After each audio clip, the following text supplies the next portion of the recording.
Andrew can play, do you try to find a spot somewhere for Bo, considering how good he played, or he just becomes a backup? Yeah, if Andrew could go, he would go.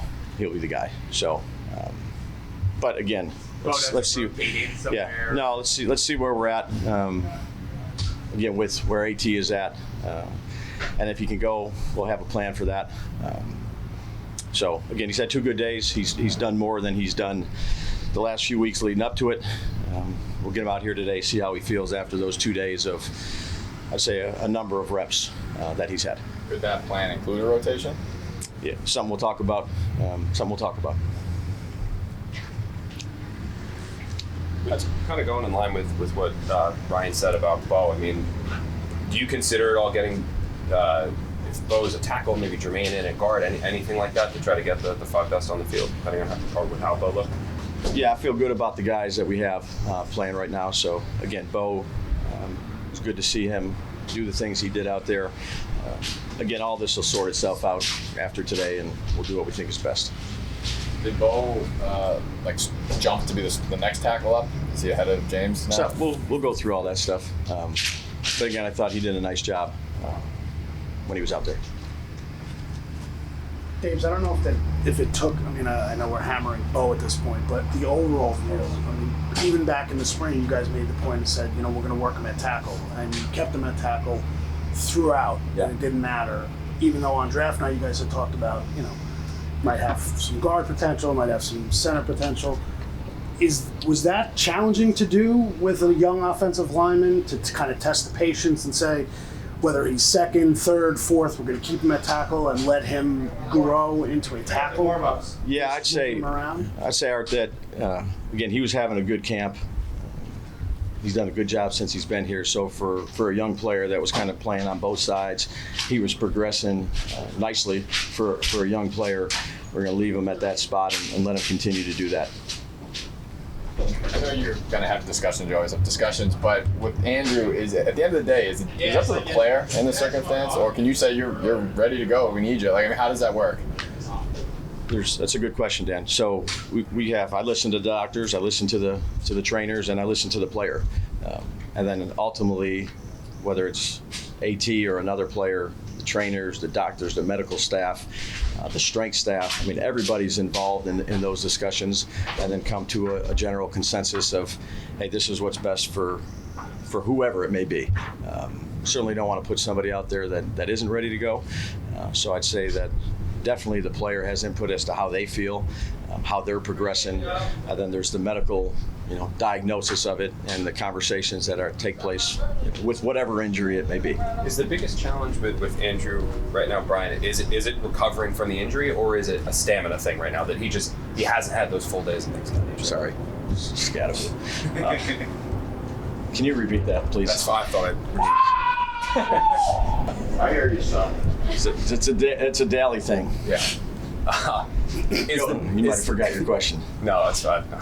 All right, now I don't know. Is the biggest challenge right now with Andrew, is it complications from, not complications, you should say, but recovering from the injury, or is it a stamina thing where he didn't have the full camp? He hasn't gone 60, 70 plays to see what it would be. Yeah, I'd probably say it's a collection of everything, when a guy hasn't played for that long.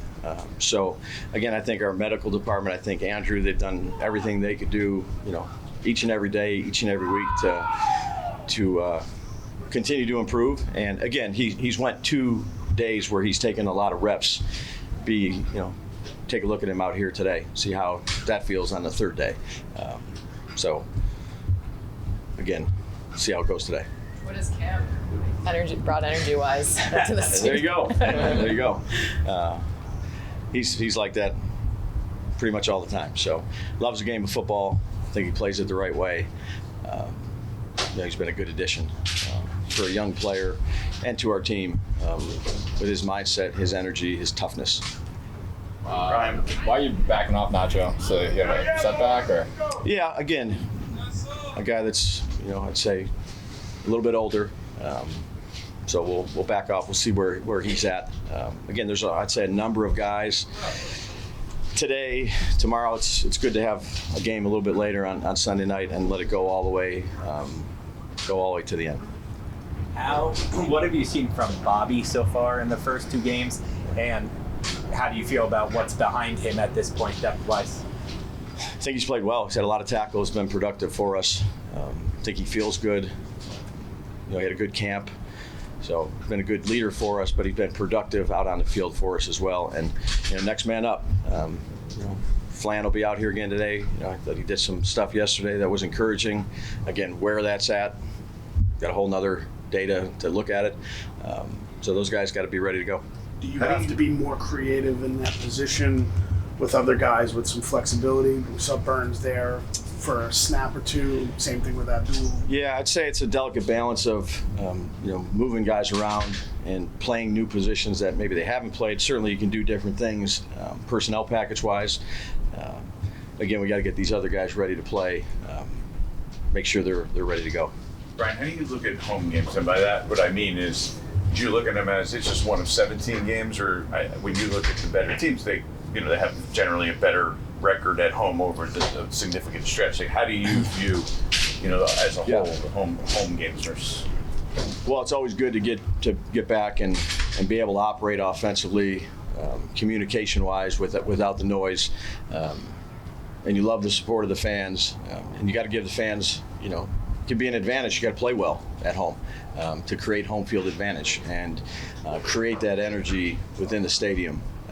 But I think everybody's excited to have our first one in the regular season here. How much do you need a result or a win to validate the way you guys feel like you are making progress? Yeah, wins. That's what it's for, right? Winning the games. So put everything into it. Go out there and produce, and obviously the results is what's most important. So doing everything we can do to get that result. What's the coaching point with Mahomes? The way he scrambles, where he's very good at the sideline of baiting guys or putting the shoulder down. Yep. He's excellent at it. So again, being smart at the end of plays, so we're not getting those personal fouls.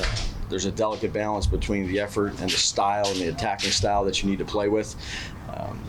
And you just, it's a split-second decision, Dan, that our guys are going to have to do a good job with of defending him, particularly when he's in those scrambles of, is he sliding, is he going out of bounds, is he not going out of bounds? That's certainly challenging for a guy that's running full speed. So we're going to have to make good decisions there at the point of contact or not contact. Okay, last one. Sorry. Go ahead, Ben. I was going to say, they're 0-2 also. Do you feel like you're going to get, a desperate sort of, we have to win Chiefs team? Yeah, I mean, you've done this a long time too, Jordan. Every game is like that in the NFL. It's hard to get the results you want. Every game is a competitive, tough game. Records don't matter. It's going to be a competitive, tough game against a good football team that's been a good football team for a long time. Those guys have, again, I think, set a standard in this league for many years, and I think their mental toughness, what they play with, the players that they have, the coaches that they have, we've got a lot of respect for them.